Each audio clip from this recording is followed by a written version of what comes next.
Glória a Deus. Queridos irmãos e irmãs, a paz do Senhor Jesus. Eu sou muito grato a Deus pela oportunidade honrosa que Ele me concede de poder nesta noite estar aqui em Ribeirão Preto pela primeira vez, cooperando com essa escola bíblica, e grato também à confiança do pastor Jairo Santana, grato e agradecido pelo contato do coordenador dessa escola, evangelista Gisiel. Eu saúdo a todos os demais companheiros, de quem, junto com a igreja, eu precisarei das orações, para que nesses dias e nessas oportunidades eu possa compartilhar e ser fiel àquilo que o Senhor tem nos concedido em termos de distribuir com os irmãos. Estaremos nessa escola bíblica falando sobre unidade doutrinária no contexto pentecostal clássico. Amanhã, de forma mais específica, estaremos trazendo definições e conceitos sobre pentecostalismo clássico. O que é, que doutrina traz e qual deve ser a nossa postura, a nossa atitude para com a doutrina pentecostal clássica. Hoje à noite nós traremos uma palavra introdutória ao assunto, tratando sobre a graça e a soberania de Deus na concessão do seu Espírito. E estaremos de forma mais específica ainda falando de concessão do Espírito em termos de unção, enchimento e batismo no Espírito Santo. Eu falo de forma específica porque quando tratamos de concessão do Espírito, há mais coisas envolvidas, mas nos delimitaremos a tratar sobre a concessão em seu aspecto de unção, enchimento e batismo no Espírito Santo. Como texto, para partir,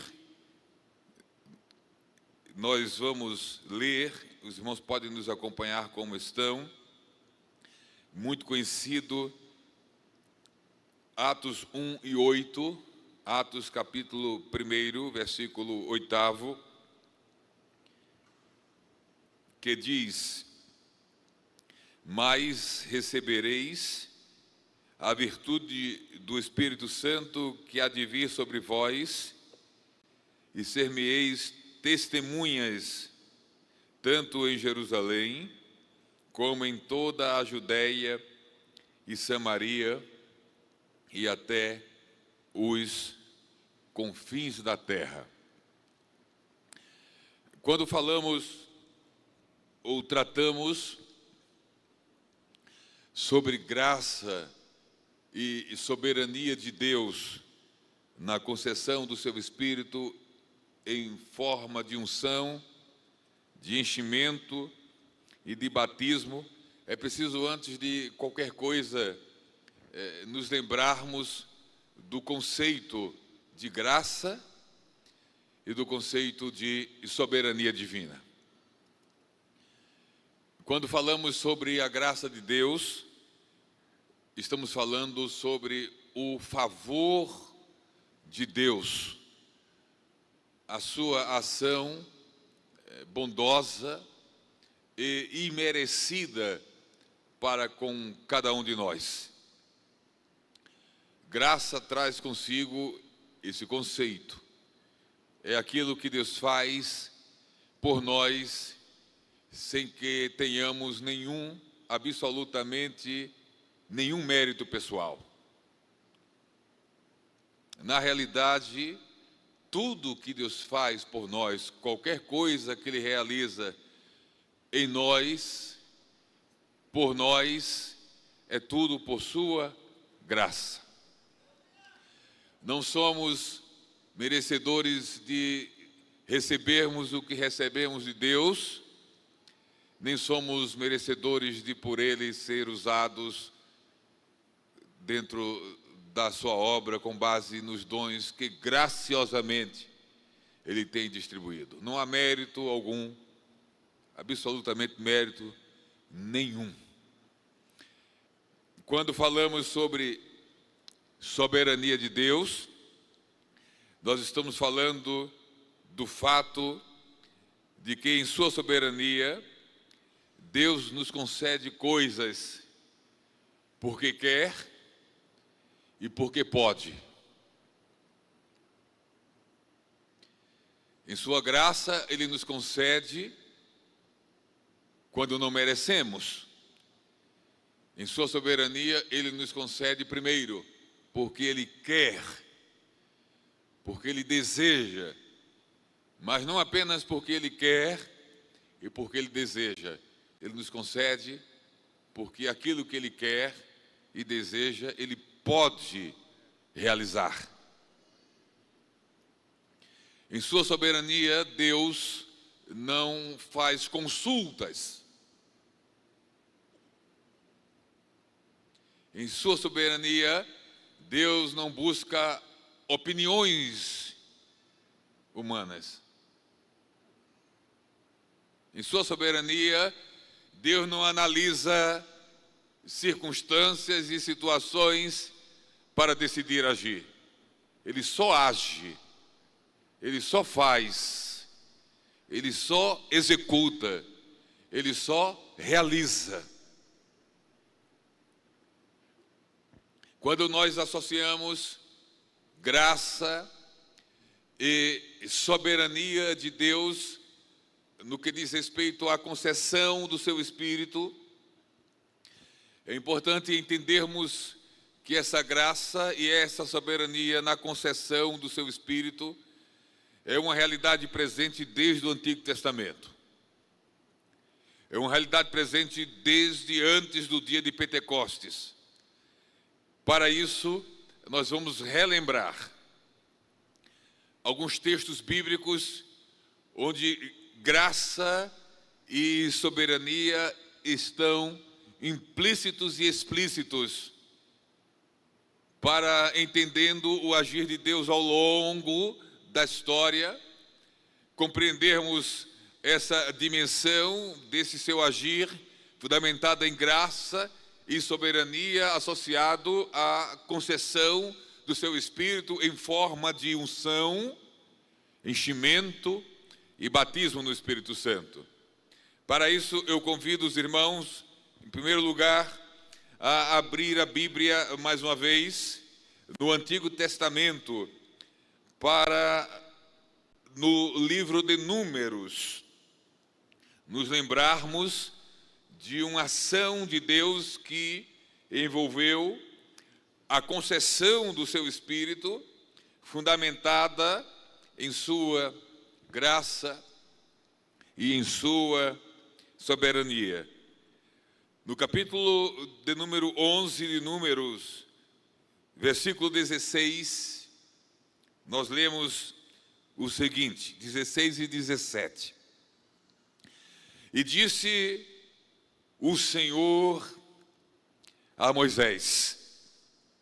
Há uma coisa interessante aqui, já de início, que quando nós nos voltamos para a história de Moisés, que não é muito diferente da nossa, quando nós lemos este início de versículo, nós já percebemos aqui graça e soberania. E disse o Senhor a Moisés. Há um elemento que envolve a graça de Deus, que é própria da graça dele, que é a iniciativa divina. Quando falamos de graça de Deus, nós estamos falando de que sempre parte de Deus a iniciativa de realizar coisas em nossa vida ou por nós que, como já conceituamos, nós não merecemos. Os irmãos vão lembrar que a primeira experiência bíblica registrada de Moisés em relação a Deus parte da iniciativa de Deus de se revelar a Moisés em uma sarça que queimava no deserto e não se consumia, e parte de Deus a iniciativa de comunicar-se com Moisés e de revelar o seu plano a ele.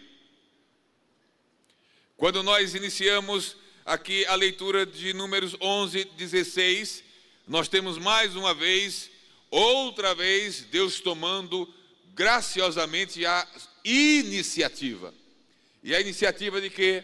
Nos diz o texto: e disse o Senhor a Moisés. Não foi Moisés que disse a Deus. Disse o Senhor a Moisés: ajunta-me 70 homens dos anciãos de Israel, de quem sabes que são anciãos do povo, e seus oficiais, e os trarás perante a tenda da congregação, e ali se porão contigo. Tem algo no agir e no trabalhar de Deus que ainda envolve a sua graça, e que nem sempre se repete. Deixe-me usar um termo aqui. Deus não é previsível. Deus não é previsível. Eu acredito que todos nós aqui, de alguma forma, já pensamos, já imaginamos, já racionalizamos coisas, ou modo, ou jeito de Deus nos tirar de algumas situações, ou de Deus conduzir alguns processos, ou de Deus realizar algumas coisas, que o agir de Deus não teve nada a ver com qualquer coisa que chegássemos próximos de pensar, porque Deus não é previsível. Aleluia, aleluia. Dificilmente Deus usará a mesma estratégia para realizar as mesmas coisas. Dificilmente. Por isso que, em se tratando de realidades espirituais, numa receita pronta, numa fórmula pronta, a maneira que Deus age na vida de alguém, a maneira que Deus age na vida de um ministério, a forma que Deus usa para fazer uma igreja crescer, não adianta copiar a fórmula que não dá certo. Deus tem um modo próprio e específico de trabalhar na vida da gente. E geralmente não é como imaginamos. Aleluia. E em sua graça, ele se dirige a Moisés, e ele podia chegar com tudo resolvido, com nomes, com especificidades, mas ele graciosamente envolve Moisés no processo. Ele permite que Moisés faça parte daquilo que ele tem a realizar.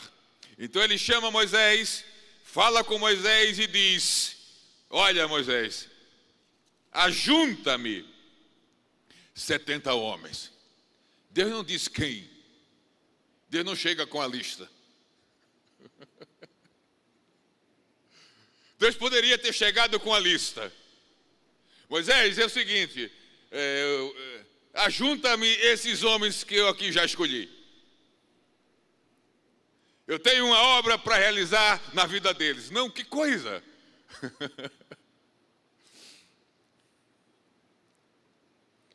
Moisés, quem vai ajuntar é você. O perfil, Moisés, é o seguinte: a qualificação é a seguinte: você ajunta, mas o termo bíblico na versão corrigida é interessante. Deus diz assim: ajunta-me.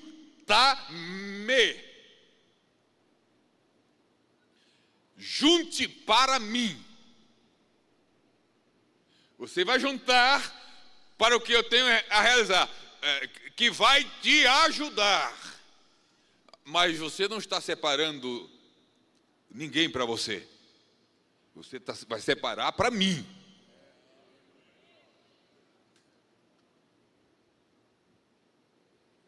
Ajunte-me. Junte para mim.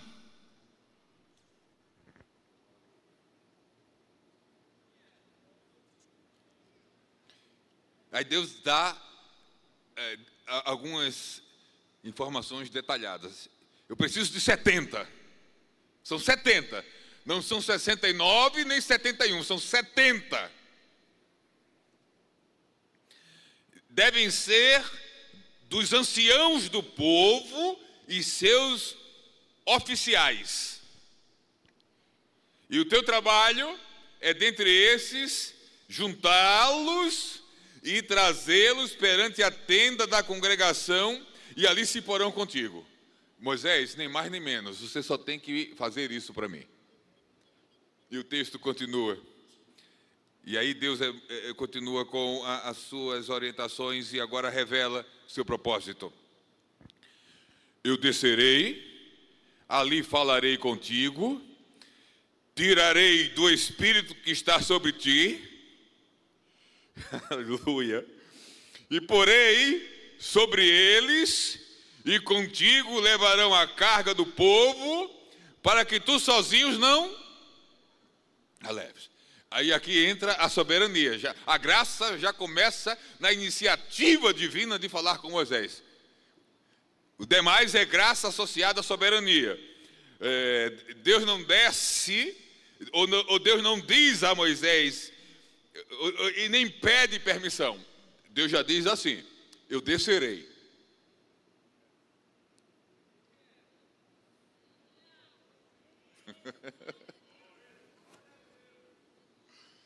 Ele não vai pedir, ele não vai conversar com Moisés para saber a opinião de Moisés. O que você acha de eu descer agora? Primeiro, o que você acha de eu descer? Depois, o que você acha de eu descer agora? E o que você acha de eu descer para fazer isso? Não. Moisés, eu só vim informar, orientar e te informar. Eu descerei. Não tem que me impeça de descer. Eu vou descer, Moisés. Aleluia. Eu vou descer porque eu decidi descer, Moisés. Eu descerei e não tem ninguém que impeça de eu descer. Eu falarei contigo. Espero que você goste, porque gostando ou não eu vou falar. E, Moisés, eu vou tirar de um negócio que eu te dei. Eu te dei unção, eu te dei poder, e eu vou tirar desse espírito que eu te dei e vou dividir, Moisés. Eu só estou te informando. Eu não estou perguntando se você vai gostar, não vai gostar, se está confortável com isso, se não está. Eu só estou informando que eu vou tirar. Porque você só tem porque eu te dei. Aleluia. Rebai god assombrai riassohama. Eu te dei, e porque eu te dei eu posso tirar.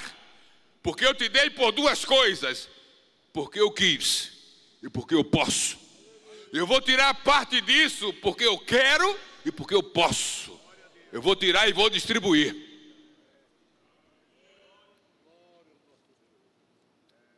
E porei sobre os 70. Você me traz os 70 e o resto faço eu. Porque a tua missão só vai nesse caso, a sua missão é só essa. Você vai escolhe os 70, traz até a tenda e deixa o resto comigo. E a gente fica combinado assim: eu te deleguei graciosamente essa responsabilidade, então você vai, escolhe e traz, e pronto, o resto é comigo. Mesmo porque o resto você não pode fazer. O resto só eu que posso fazer. Você só pode, porque eu te delego essa autoridade de escolher. Você escolhe e traz. Daí para frente, mesmo que você queira, você não pode fazer, só eu posso. Só eu posso tirar o que eu coloquei. E só eu posso tirar e repartir. Não tem nenhuma possibilidade, Moisés, nem de você, nem ninguém, nenhum líder, nenhuma autoridade espiritual, nenhum grande homem que eu levantarei ou mulher terá a possibilidade de dar do meu espírito, de tirá-lo ou repartir. Isso é prerrogativa exclusiva minha. Você só junta e eu faço o resto. Agora se lembra, você não está juntando para você.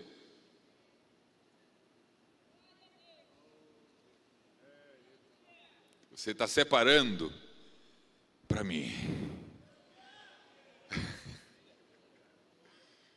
Cada um de nós, pastor Jairo, cada um de nós que fomos separados para o ministério, nós fomos separados para Ele. Ele nos coloca debaixo de autoridade, de lideranças, mas nós somos separados para Ele, para os propósitos dEle, para os planos dEle, para as decisões dEle, para os quereres dEle, aleluia, para os objetivos dEle, para a glória dEle, aleluia.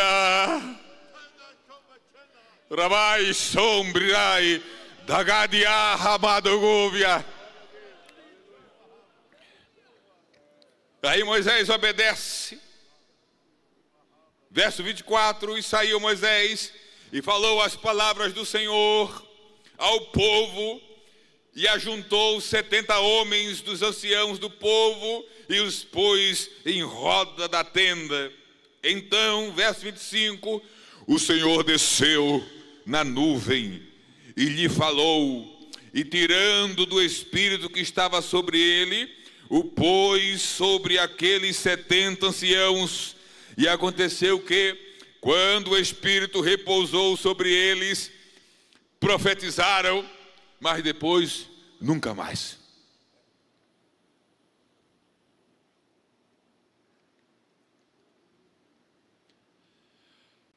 Quando nós lemos o Antigo Testamento, nós vamos nos deparar com casos onde homens a quem Deus concedeu o seu Espírito profetizaram e não pararam mais de profetizar. Esses aqui só profetizaram aquele dia.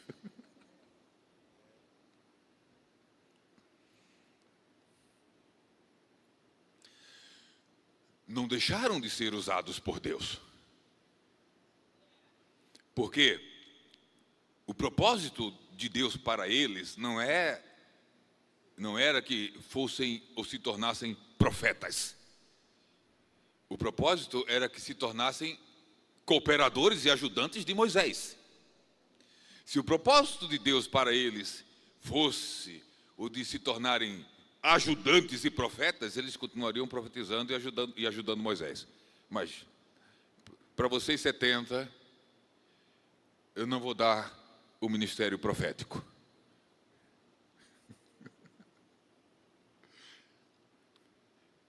Porque quem decide isso sou eu. Eu decido o ministério que eu desejo dar a quem eu quero. Então, para uns, vão ajudar e vão profetizar. Para outros, eu só quero que ajude, mesmo que profetize só uma vez. Outros vão continuar profetizando. E quem decide essas coisas?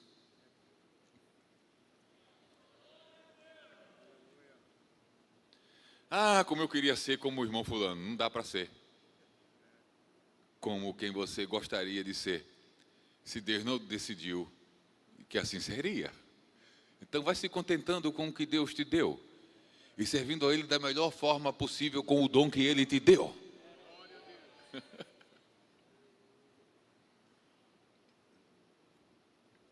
A gente vive num contexto pentecostal e isso é natural, e isso acontece desde o Antigo Testamento, e isso é próprio da nossa humanidade. Nós somos muito atraídos pelo sobrenatural.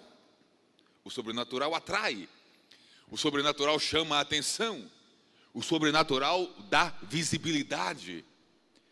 Por vezes, talvez de forma inconsciente, pessoas desejem alguns dons pela visibilidade que dá, por espetacular que é. Curas, sinais, maravilhas.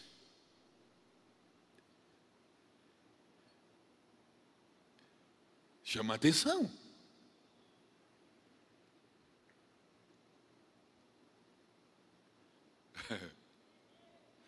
E chama atenção e produz tentações. A tentação de querer ser profeta, de querer ser usado nesses dons, porque esses dons enche fácil. Por exemplo, um espaço como esse. Dá visibilidade. Mas ser cooperador não dá tanto ibope, não dá visibilidade. Cooperador trabalha no bastidor.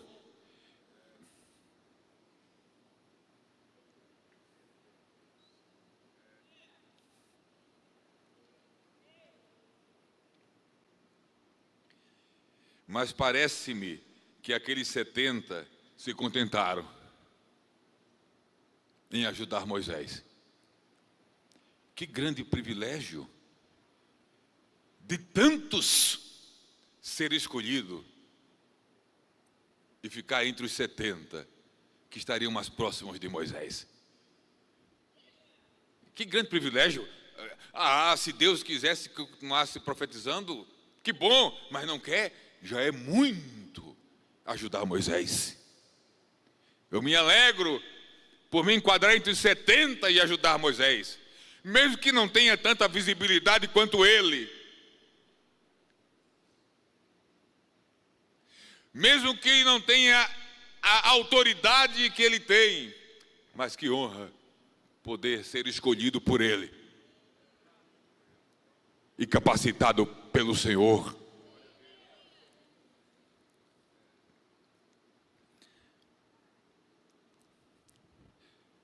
Jesus. Aí nesse texto e dele eu vou direto para o Novo Testamento. Teríamos muitos outros casos no Antigo onde apontaríamos graça e soberania presentes na concessão do seu Espírito.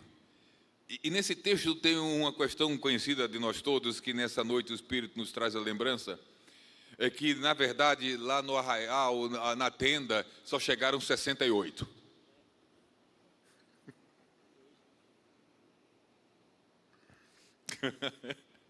Porque o verso 26 diz: porém no arraial ficaram dois homens.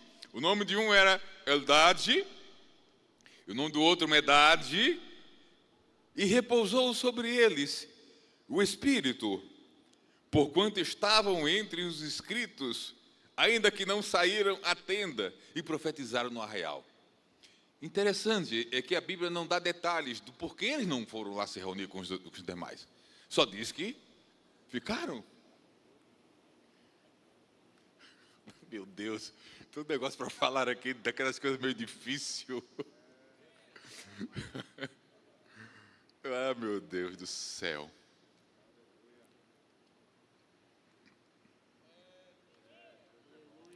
Eu tenho...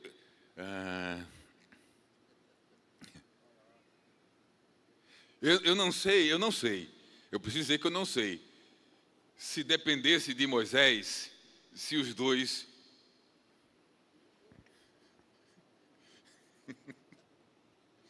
teriam uma chance e a oportunidade que Deus deu.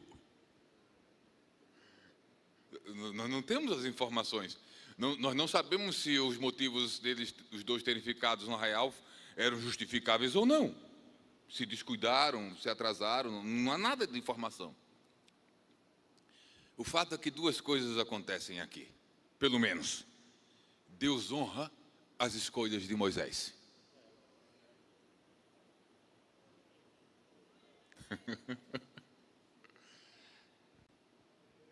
E não deixa os dois de fora.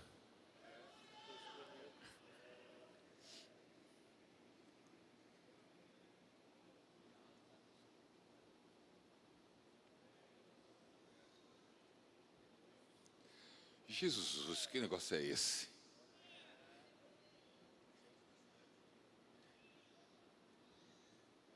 Eu já vi gente ficar de fora de consagração porque não pôde vir no dia. Meu filho, agora só o ano que vem, e olha lá, vai ter que passar tudo de novo. É critério, assim, eu não estou dizendo que é errado isso. São critérios que nós estabelecemos. Mas não foi o de Deus lá, naquele dia.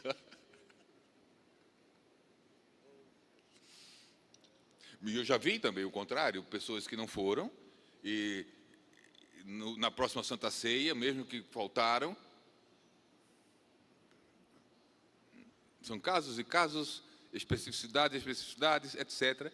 Eu só sei que naquele dia, a razão nós não sabemos. Deus honrou a escolha de Moisés e graciosamente para os dois. Mesmo não estando juntos, vocês não vão ficar de fora. O Espírito que os 68 receberam que estavam lá, vai ser concedido a vocês na mesma medida, mesmo que não estavam.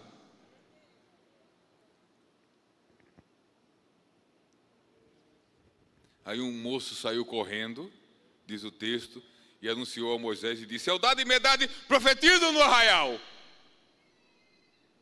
E Josué, filho de Num, servidor de Moisés, um dos seus jovens escolhidos, respondeu e disse: Senhor meu, olha, isso foi Josué.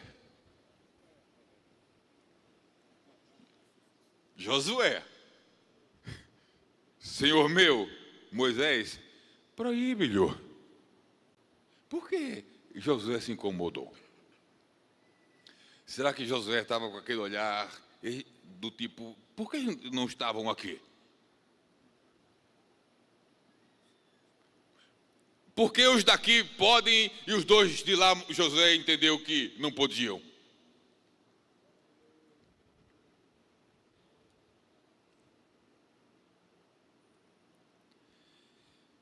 O tempo todo no ministério vai ter gente dando conselho bom e ruim para a gente.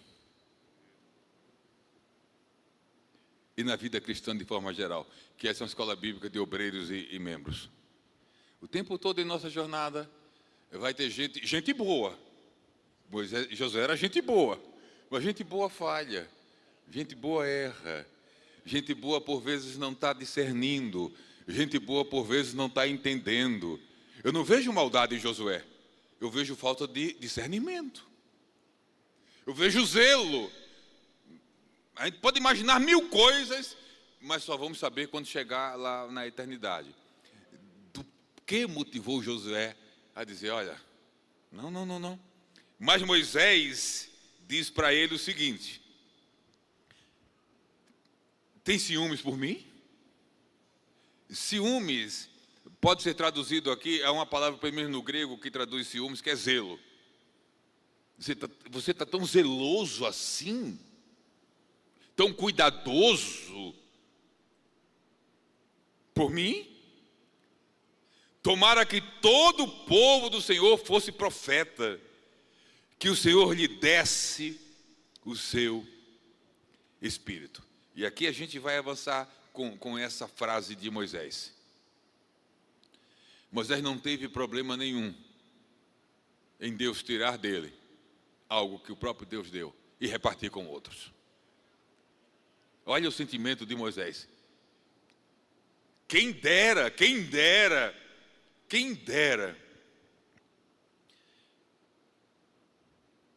que todo o povo do Senhor fosse profeta, que o Senhor lhe desse o seu Espírito, lembrando que foi dele que Deus tirou. era algo tipo assim: se dependesse de mim, Josué, Deus poderia continuar tirando e repartindo, tirando e repartindo, tirando e repartindo, tirando e repartindo, porque eu sei que quanto mais Deus tira e reparte, mais fica. Aí tem um negócio que nem o texto, nem nada vai nos apontar para o fato de que esse tirar de Deus implica em diminuir de onde Ele tirou.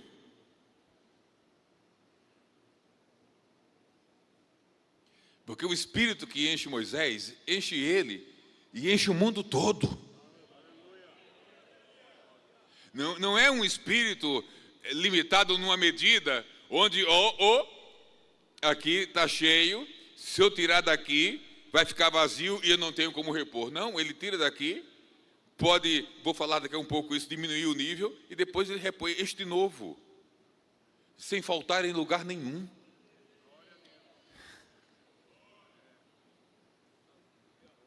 E aí Moisés diz: não, se dependesse de mim, podia continuar tirando, porque eu sei que por mais que tire, vai ficar. Vazio eu não vou ficar, porque esse Espírito aí não tem como acabar, não tem como haver escassez do Espírito na minha vida. Então Deus pode tirar quanto quiser, mas sei que vai ficar ainda, e vai ficar o suficiente para continuar fazendo a obra dele. Graça e soberania. Em Atos 1:8, onde lemos: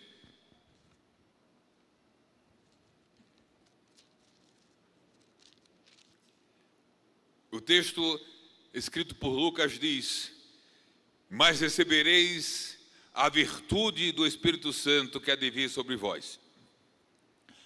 Algumas Bíblias traduzem melhor, e melhor por quê? Traduzem virtude por poder. Então, em vez de virtude, diz: mas recebereis poder. Por que traduzem melhor? Porque a palavra grega dinamis, traduzida por virtude, significa poder, energia, força sobrenatural. Virtude na língua portuguesa tem um sentido diferente. Significa e se aproxima mais de uma qualidade moral. Mulher virtuosa, mulher de qualidades morais, de comportamentos éticos, que é digna de ser parabenizada e reconhecida por isso. Então, virtude na língua portuguesa se aproxima mais daqueles ideais de conduta, de comportamento, de postura. Então, de fato, traduzir dinamis por poder é melhor, e é exatamente, por exemplo, nós vamos ver como dinamis é traduzido numa outra parte da Bíblia. Vamos ver se a gente consegue fazer isso hoje. A palavra grega dinamis é de onde vem, por exemplo, na língua portuguesa, a expressão dinamite. Mas não vem apenas dinamite, vem também dinâmico, dinâmica. E dinâmico e dinâmica tem a ver com energia. Aqui, quando você quer comparar, é melhor comparar com dinâmica ou dinâmico do que com dinamite. Aqui. Porque a função de dinamis aqui não é o de destruição, como é a função de dinamite. Dinamites servem para implodir ou explodir coisas, para a partir dali construir outras ou não. Não é o sentido aqui. Então, quando você for usar Atos 1:8 e quiser comparar, é melhor comparar com dinamismo, com dinâmico, do que com dinamite. É melhor comparar com dinamizado do que com dinamitado. Por exemplo, eu pedi permissão, às vezes, Gesiel, para fazer uma oração daqui um pouco por vocês. Eu não vou orar para Deus dinamitar vocês. Se Deus dinamita a gente está perdido, não sobra ninguém. Mas eu vou orar para Deus nos dinamizar com o seu Espírito mais nessa noite. É o sentido de recebereis virtude. Vocês receberão, vocês serão dinamizados pelo Espírito. Vocês receberão um poder e uma energia espiritual e sobrenatural para fazer e para realizar o que vocês vão realizar. A concessão do Espírito em forma de unção, em forma de enchimento, e em forma de batismo no Espírito Santo, está sempre associada a um propósito de realização. Está sempre associada a um fazer. Os 70 receberam para ajudar, cooperar com Moisés. Moisés, quando recebeu para liderar o povo. Toda a concessão do Espírito em forma de poder, de dinamismo, de dinâmica, em forma de unção, em forma de enchimento, em forma de batismo, são concessões dadas para coisas serem feitas e realizadas por nós.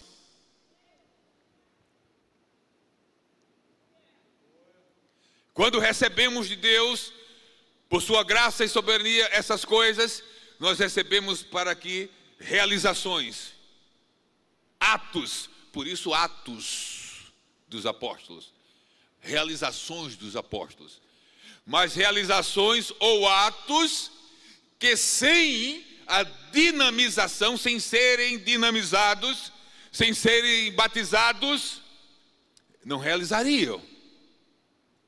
São atos dos apóstolos possibilitados pelo Espírito. Sem o Espírito, essa história narrada por Lucas não seria a mesma.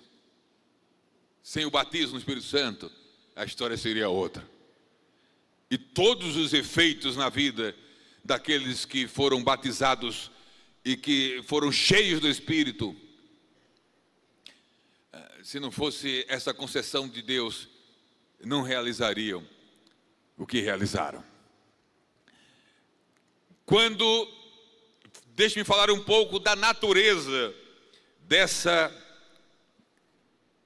dinamização, desse batismo de poder que se cumpre em Atos 2, 1-4, e que Lucas registra também em vários momentos ao longo de Atos, pelo menos em 4 outros. Essa dinâmica do Espírito operando na vida dos apóstolos e na vida da igreja transformou radicalmente e transforma radicalmente a maneira de compartilharmos o Evangelho e a palavra de Deus. Tentar explicar coisas espirituais com linguagem humana é muito difícil. A gente corre o risco de ficar aquém da essência e da realidade da coisa espiritual. O próprio apóstolo Paulo teve muita dificuldade com isso, porque há uma proporcionalidade que é a seguinte: quanto mais ou quanto maior a revelação que Deus nos outorga de realidades espirituais, quanto mais profundo ou quanto mais alto Deus nos leva, fica mais difícil de verbalizar isso.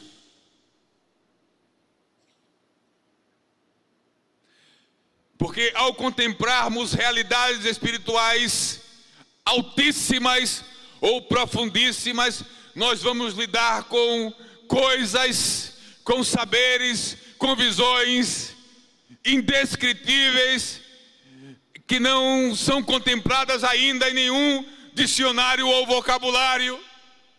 E aí a gente fica procurando algo aqui de baixo para comparar com essas coisas de cima, e o máximo por vezes que a gente consegue é só comparar.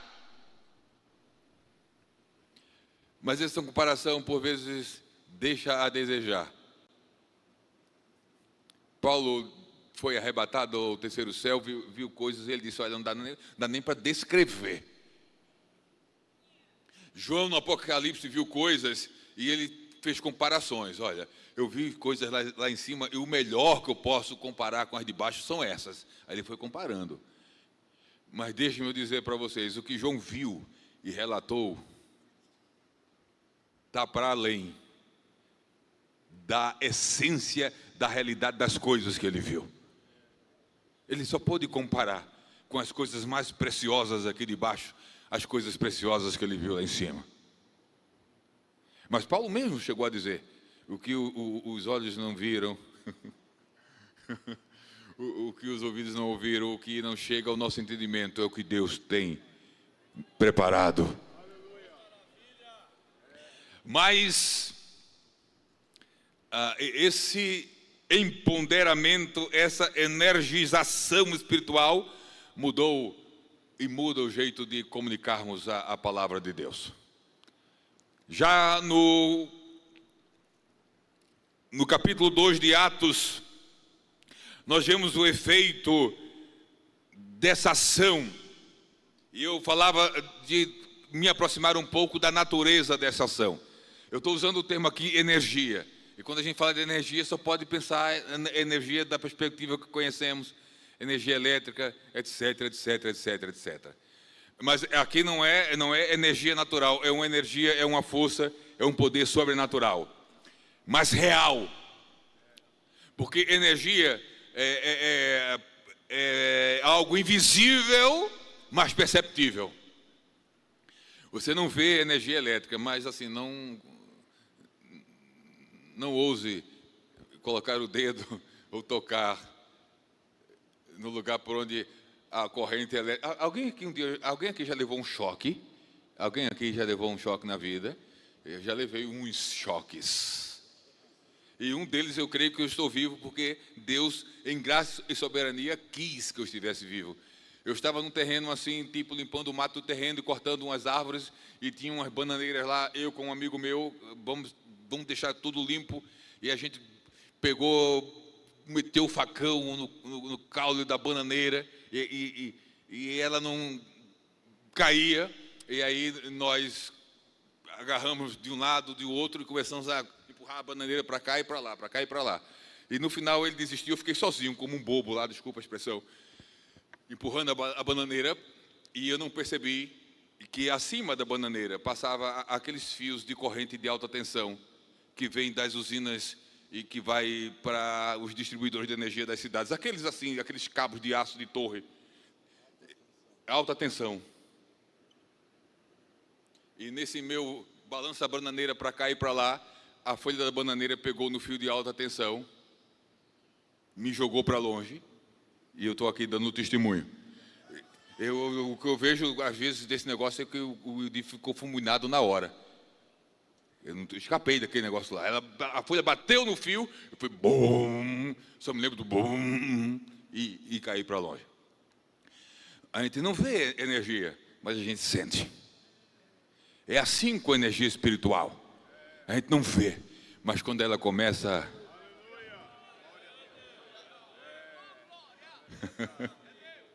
Mas quando começa a haver uma ação, uma energização espiritual na vida da gente, a gente percebe. A gente não vê, mas sente.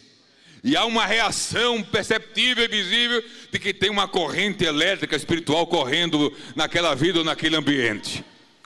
O funcionamento é parecido, mas a natureza é totalmente outra. É natureza espiritual. E essa natureza, essa coisa invisível, foi o que impulsionou os apóstolos a fazer o que fizeram. E capacitou os apóstolos a realizar o que realizaram. Porque essa energia espiritual, ela age na nossa vida pelo menos dessas duas maneiras. Ela age nos impulsionando, nos dando força, vitalidade para fazer, e ela nos dá poder e capacidade para fazer. Então ela nos empurra e ela age através da nossa ação.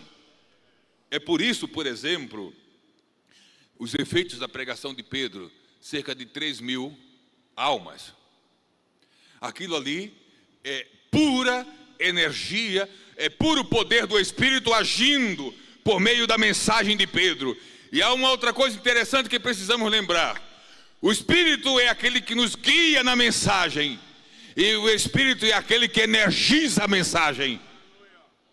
O efeito na vida das pessoas é obra do Espírito, tanto quanto a direção da mensagem que Ele nos dá. Nós não temos responsabilidade nem possibilidade alguma, como desde Moisés, de interferir nesse agir sobrenatural do poder e da energia do Espírito Santo enquanto pregamos. Enquanto pregamos, Deus, pelo Espírito, toma essas palavras, energiza e sai operando, e esse poder e essa energia alcança aqueles que escutam e realiza na vida dos que escutam aquilo que foi proposto para ser realizado. É só quando a gente compreende isso que a gente deixa de fazer força para fazer aquilo que só Deus pode fazer. A única força que Deus quer de nós para fazer o que Ele tem que fazer é a força para comunicar a sua palavra. É fidelidade à direção do seu Espírito. Ele nos concede a sua palavra, Ele se apropria daquilo que falamos e diz assim: deixa o resto comigo, deixa o resto comigo. Só prega a palavra, só ensina a palavra. O que a palavra tem que fazer na vida de quem, para quem ela está sendo realizada, não é com você. O teu papel é ensinar a palavra, é pregar a palavra. O poder e a energia que transforma é comigo, transformação é comigo, mudança é comigo, avivamento é comigo, renovação é comigo, batismo no Espírito Santo é comigo, renovo é comigo. Deixa essas coisas comigo. E só faz o que você foi chamado para fazer.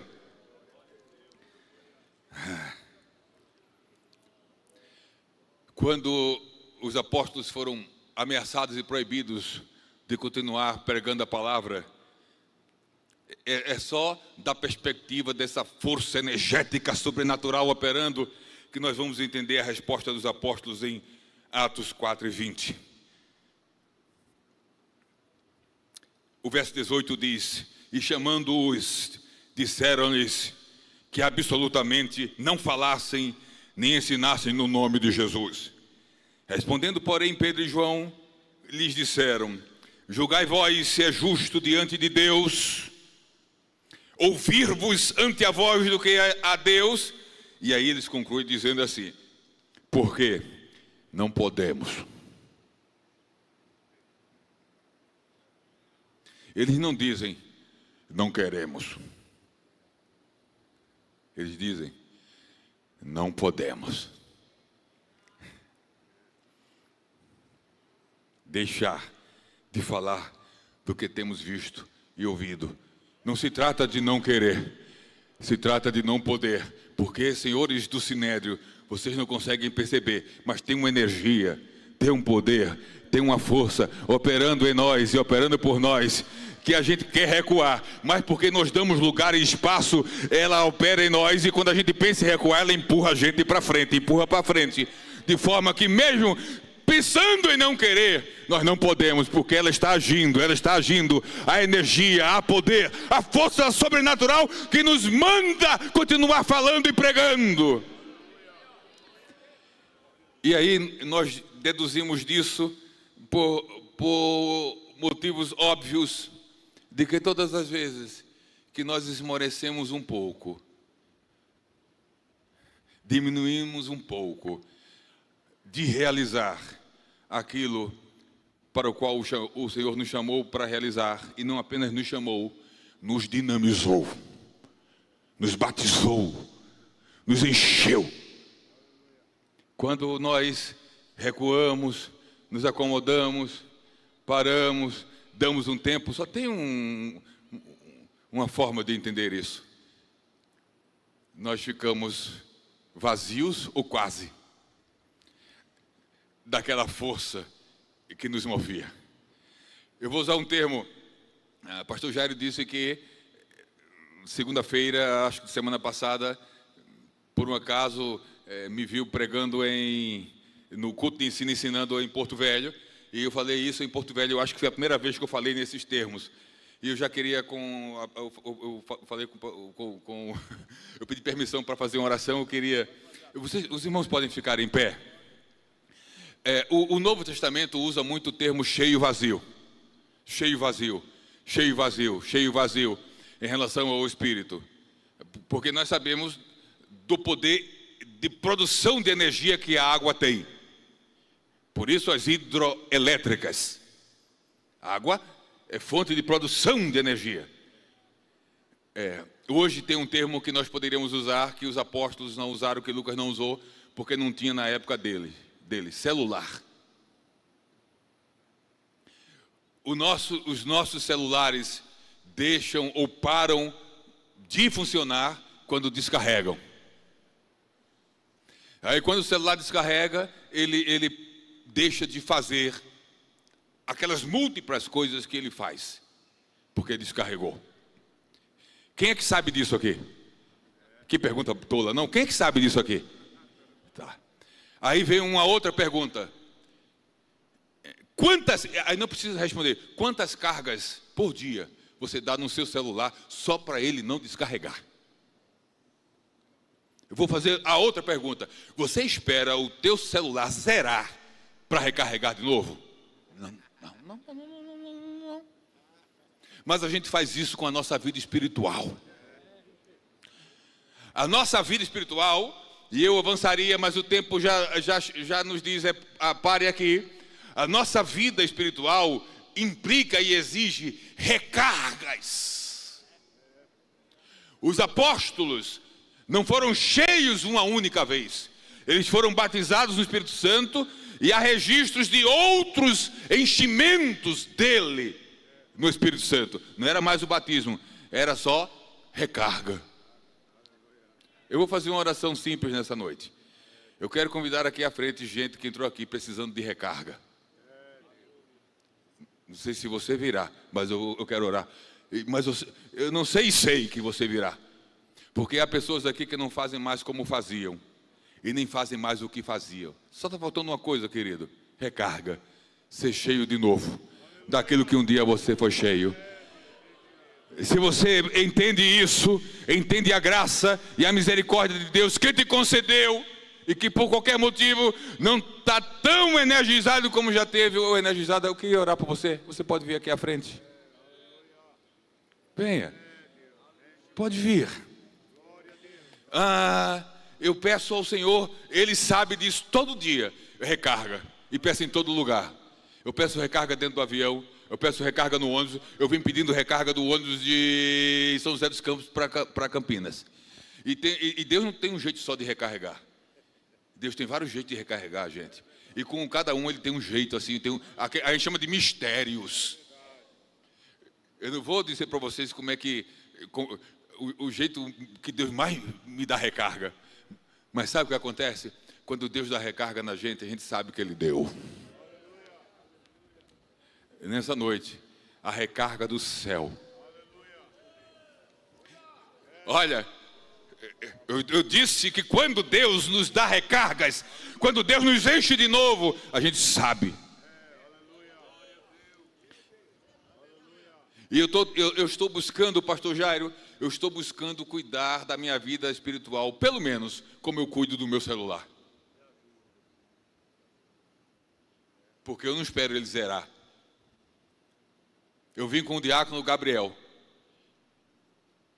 E assim que eu entrei no carro, fiquei catando se tinha uma brechinha para eu dar uma recarga no meu celular.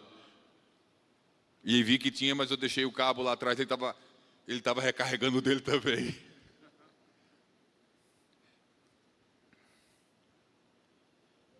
E cheguei no hotel, quando eu entrei, e quem sabe não tem alguém aqui, nesse momento, com aquele recarregador portátil, recarregando agora na bolsa o celular. A gente só precisava cuidar da vida espiritual como cuidamos das recargas no celular. Quantos podem adorar a Jesus? Nós temos 3 minutos no tempo que nos foi dado. Tem um teclado aí. Esse teclado está energizado. E o tecladista? Aleluia. Porque o teclado, se estiver energizado, mas eu creio que o tecladista está também. O guitarrista, baixista.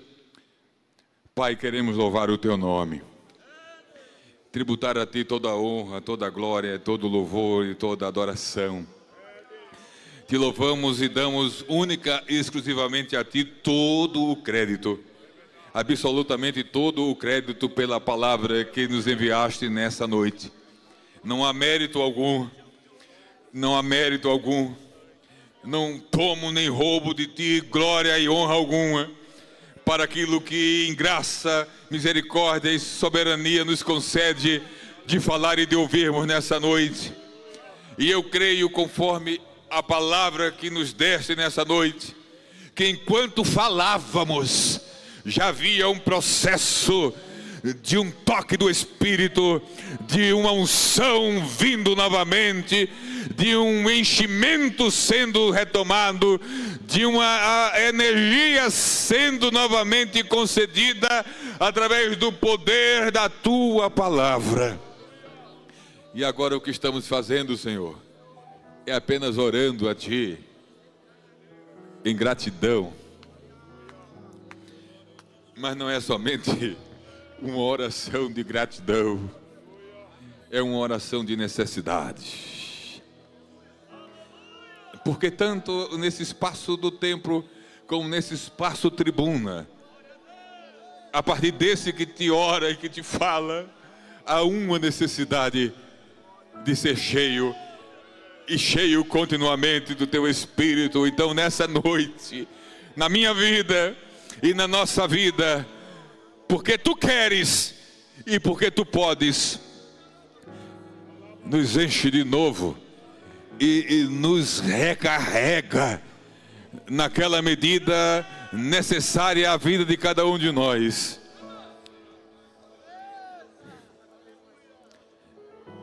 Para continuar fazendo na intensidade, no vigor, na força, na dinâmica espiritual.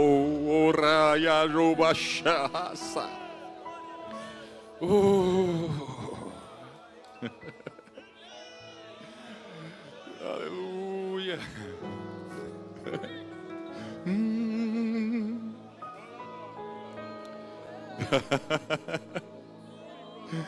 Tu sabe o quanto cada um aqui precisa para não parar, para não parar.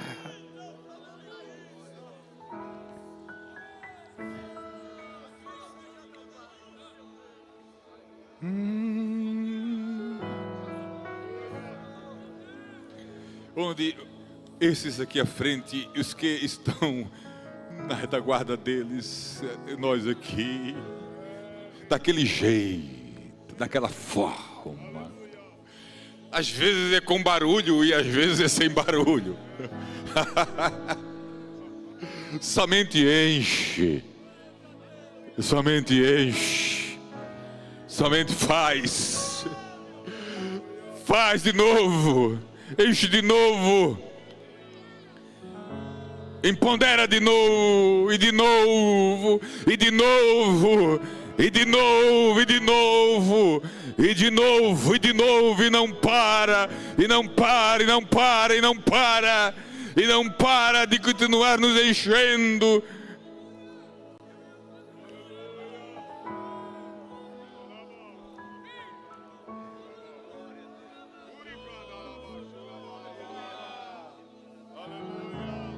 Aleluia. Aleluia. Raio Bashahana Vanahasa.